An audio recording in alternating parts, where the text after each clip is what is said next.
Jay Clark for Renthal. In this video, we're going to show you how to install grips, which might sound pretty simple. So it's not too difficult, but Renthal's kind of known for grips. Lots of choices of grips. We're just going to talk a little bit about some techniques here and installing those.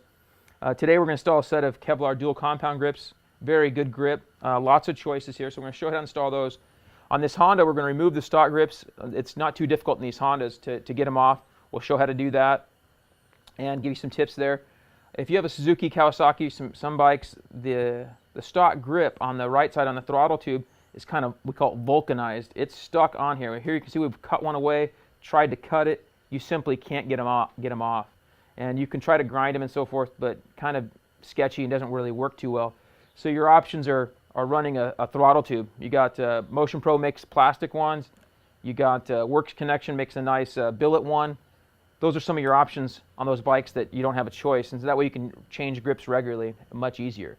So we're going to show how to install some Kevlar dual compound grips. Okay, so we're going to start by removing the grips, and in this case you can cut off grips if you like, if the grips are really tight. If you're not planning on using them, they're ruined. In this case, these grips are still, they're not too hard to get off, so we just pry a screwdriver underneath, put a little contact cleaner, squirt, little air can help. We squirt a little air in there, compressed air if you had a compressor, and then you just start twisting. If it doesn't come off real easily, you can squirt in some more contact cleaner. Or you just start twisting it, and once you get it twisted, you just pull, and it comes right off.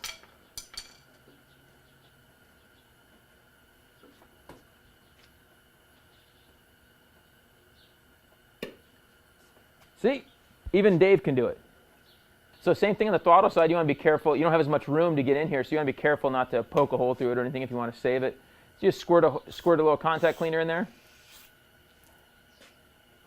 Now this side, with even plastic underneath usually, and the grip glue, it'll loosen up a lot of times a little easier. Squirt some air in there, and you can start twisting it.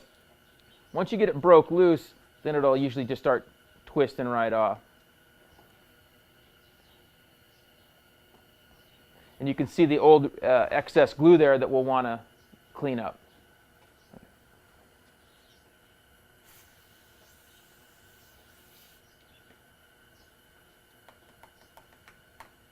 Contact cleaner on there can wipe all this glue away. If the glue's old and dry, you can scrape it off with maybe a razor blade and just scrape off all the old excess glue.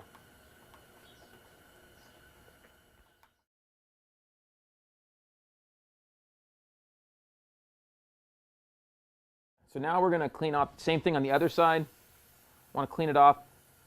On this side, if you've had a couple grips, a grip or two installed, you sometimes can have a lot of excess glue. Want to try to get it all off as best we can before we get started installing our new grips. So at the end of the throttle tube, we want to make sure we get all any glue out of there that it could have fallen inside. And then it's a good idea to cover up the hole. If you have a hole on this side, if you have an open throttle tube, you want to cover it up with a little sticker or something. Here I just cut out a sticker. You can use some tape or the inside of on some graphics you have a little hole sometimes left. You want to put a little sticker on the end of the bar to prevent any new glue from going in there when you put the new grip on. So at this point we're ready to pour some of our Renthal grip glue inside the grip. We want it to drip down inside a ways, and we don't want to use too much, but we also want to have enough. We don't want it oozing all over the place, making a mess.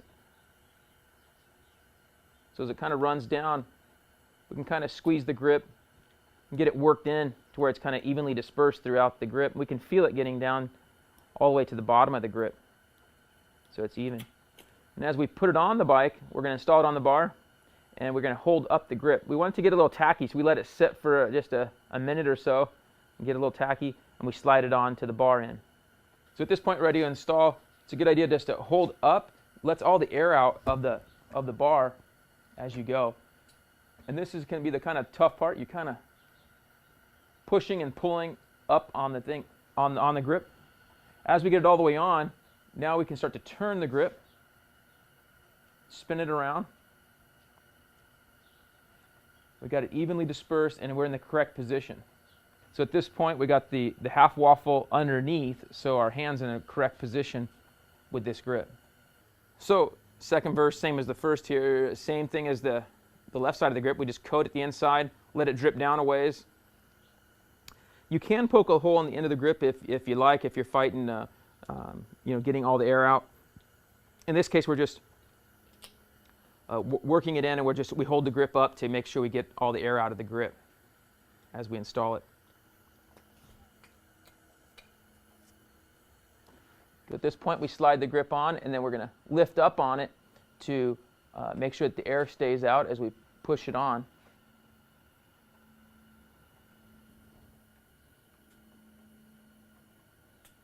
And we're kind of pushing as we're pulling up.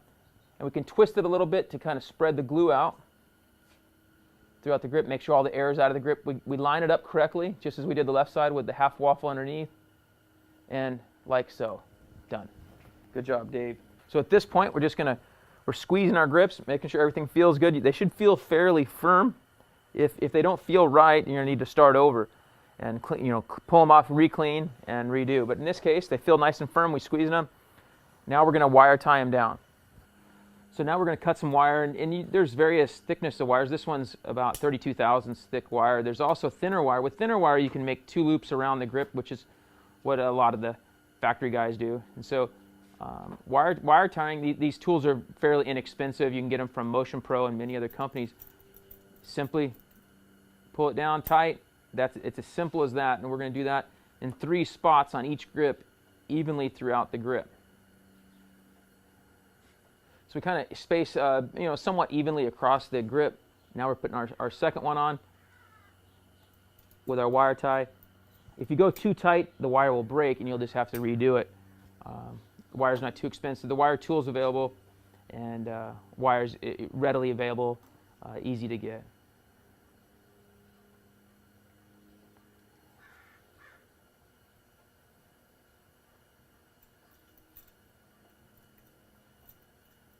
So right now we're going to cut the excess wire off, and we want to leave just a little stub, about that long.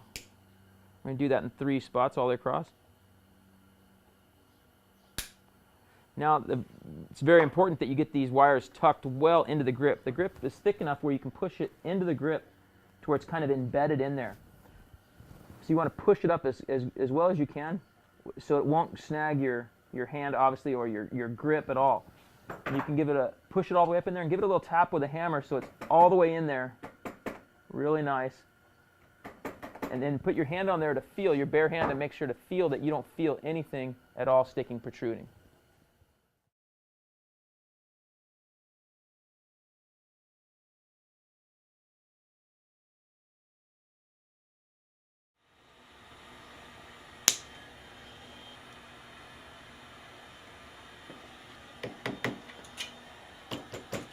So at this point, our grips are on, glued's tight, and safety wire's on nice. We want to give them 8 hours to dry, so it's best to do it day before you plan on riding, and not the morning of. Install Renthal grip donuts, prevent some blisters on your thumbs, and you're ready to go. Got those on both sides, ready to hit the track.